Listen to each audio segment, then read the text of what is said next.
October 16th, 1888. George Lusk is alone in his office. Outside, the London fog presses against the glass like a living thing. A small cardboard box sits on his desk. No return address, no stamps. Lusk reaches out.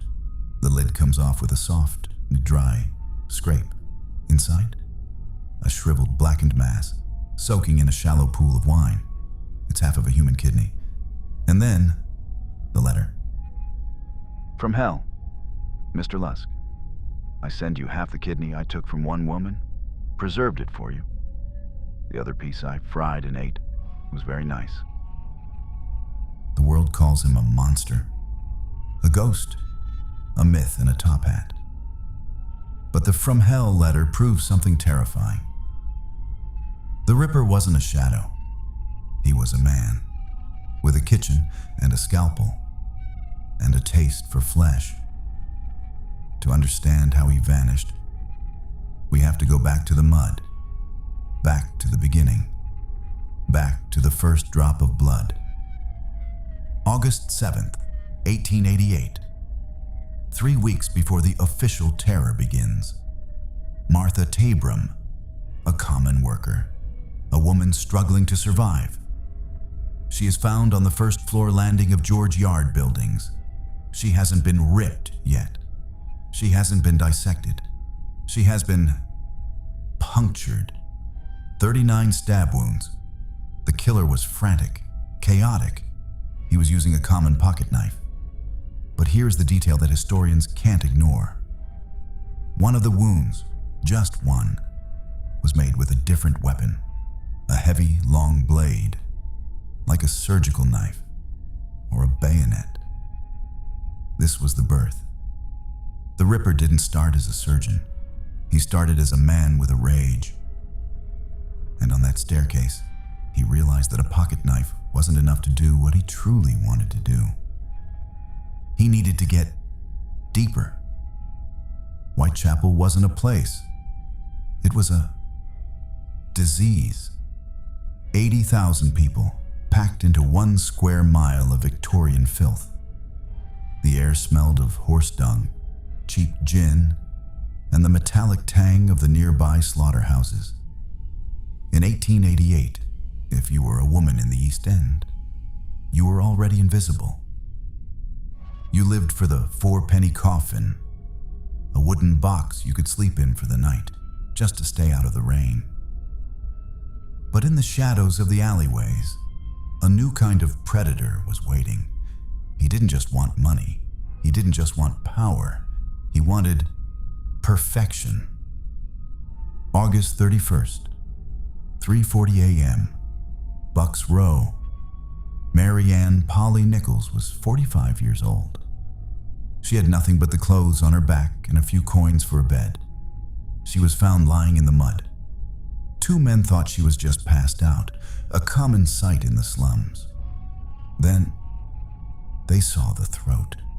It wasn't a cut, it was a severing, slashed so deeply it nearly reached the spine. But it's what the police found later at the mortuary that changed everything. The abdomen had been opened with a single, long, vertical stroke. No hesitation, no jagged edges. The killer hadn't just murdered her, he had operated on her. And he did it in total darkness, in less than 5 minutes, without anyone hearing a single scream. 8 days later, Annie Chapman. She was found in the backyard of 29 Hanbury Street, 5:30 in the morning. The sun was just starting to touch the rooftops. People were waking up, eating breakfast, just a few feet away through the thin wooden walls. And yet, in the silence of that backyard, the Ripper took his time.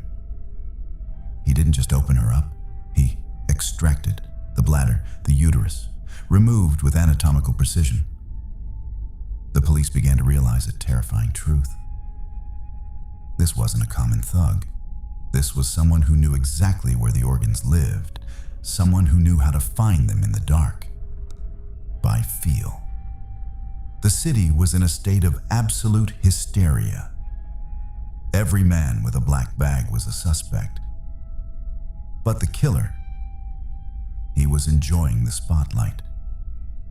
On September 27th, the Central News Agency received a letter, written in red ink, signed with a name that would become the most famous pseudonym in history.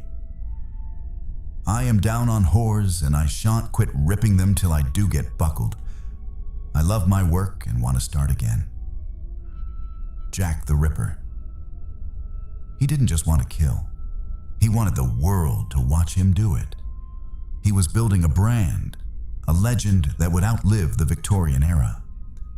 And 3 days later, he proved he wasn't bluffing. September 30th, the night of the double event. The Ripper was getting hungry. First, Elizabeth Stride. He caught her in Dutfield's yard. He cut her throat. But he was interrupted. A horse and cart pulled into the alley. He had to run. He didn't get his trophy. He was angry. So, he didn't go home. He didn't hide. He walked 45 minutes across the district, past dozens of police patrols, and found Catherine Eddowes in Mitre Square. He had 10 minutes. In those 10 minutes, he carved her face. He removed the kidney. He took her uterus. He worked with the speed of a battlefield surgeon. In the middle of a square surrounded by houses. As the Ripper fled the scene of the second murder, he did something strange. He stopped in a doorway on Goulston Street. He wiped his blood-stained hands on a piece of Eddowes' apron, and then he wrote on the wall in white chalk, The Jews are the men that will not be blamed for nothing. What does it mean? Was he trying to start a riot? Was he mocking the police? The police commissioner, Sir Charles Warren, ordered the message to be washed away before it could be photographed. Why? To protect the city from a riot? Or was he cleaning up for someone else? This is where the story shifts. The precision, the speed, the way he moved through police lines like a ghost. It leads to one place, the upper class. The theory is legendary. Sir William Gall, the physician to Queen Victoria herself, the rumors whisper of a royal scandal. Prince Albert Victor, a secret marriage, a child in the slums. The Ripper wasn't a madman. He was a fixer. Gall was using his surgical skill to eliminate the women who knew too much. The murders weren't crimes of passion. They were state secrets. Think about it. Who has the power to make evidence vanish? Who can walk the streets at night without being questioned by the guard? The same man who bows to the Queen in the morning could be the same man who dissects the poor at night. November 9th, Mary Jane Kelly. She was young. She was terrified. She locked herself in her tiny room at 13 Miller's Court. This time, the Ripper didn't have to hurry. He wasn't in an alleyway. He was behind a locked door. He had the entire night. What the landlord found the next morning was not a body. It was a deconstruction. The room was covered in blood. The organs were placed on the bedside table. The heart was missing. The Ripper had spent hours in that room, burning Mary's clothes in the fireplace just to have enough light to see his work. He had reached his peak. He had finished his masterpiece. History says it ended in Miller's Court. They say the Ripper died or was locked away in an asylum. But the Whitechapel Murders file didn't close in 1888. It stayed open for 3 more years. July 1889.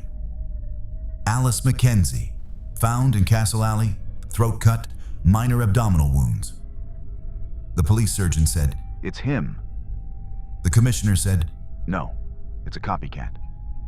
September 1889, the Pinchin Street torso, A woman's body found under a railway arch.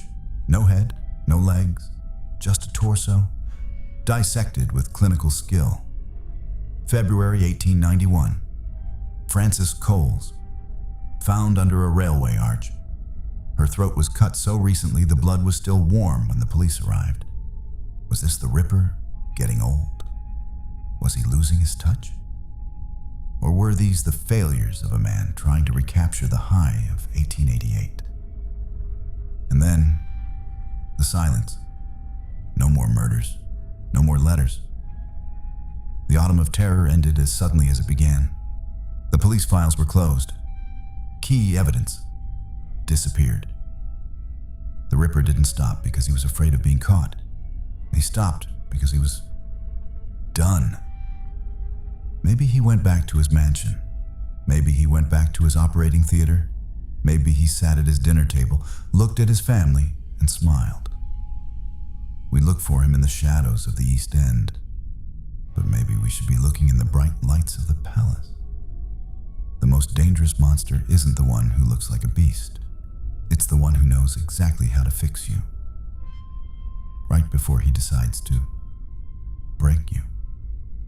Somewhere in London, there is a grave with no name, and inside is the answer we are all too afraid to find.